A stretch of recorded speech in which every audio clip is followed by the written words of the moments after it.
सोलापूर शहरातील वीज पुरवठा अधिक सुरक्षित, सक्षम आणि अखंडित करण्यासाठी महापालिकेने महत्त्वाचा निर्णय घेतला आहे. हद्दवाढ भागात नवीन वीज उपकेंद्र अर्थात सबस्टेशन उभारण्याचे नियोजन करण्यात येणार असून शहरातील धोकादायक वीज तारा हटवून आवश्यक ठिकाणी भूमिगत केबल टाकण्याचा निर्णय घेण्यात आला आहे.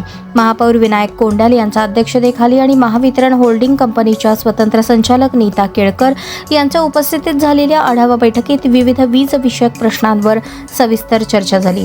बैठकीत हद्दवाढ भागासाठी नवीन सबस्टेशनसाठी जागा उपलब्ध करून देणे, स्ट्रीट लाईटसाठी आवश्यक सर्व्हिस वायर उपलब्ध करणे, नवीन विद्युत जोडण्या देणे तसेच प्रमुख मिरवणूक मार्गांवरील धोकादायक वीज केबल तातडीने हटवण्याचा निर्णय घेण्यात आला. याशिवाय देसाई नगर येथील STP प्रकल्पासाठी आवश्यक 11 kV वीज वाहिनी, स्मशानभूमीतील वीज सुविधांचे बळकटीकरण, LED पथदिवे आणि पंपिंग स्टेशनला अखंडित वीज पुरवठा याबाबतही आढावा घेण्यात आला. यावेळी नीता केळकर यांनी नागरिकांनी रूफटॉप सोलर योजना आणि स्मार्ट मीटरचा लाभ घ्यावा असे आवाहन केले. तर महापौर विनायक कोंडाल यांनी महापालिका आणि महावितरण यांनी समन्वय साधून शहरातील सर्व प्रलंबित वीज विषयक कामे तातडीने पूर्ण करण्याचे निर्देश संबंधित अधिकाऱ्यांनी दिले.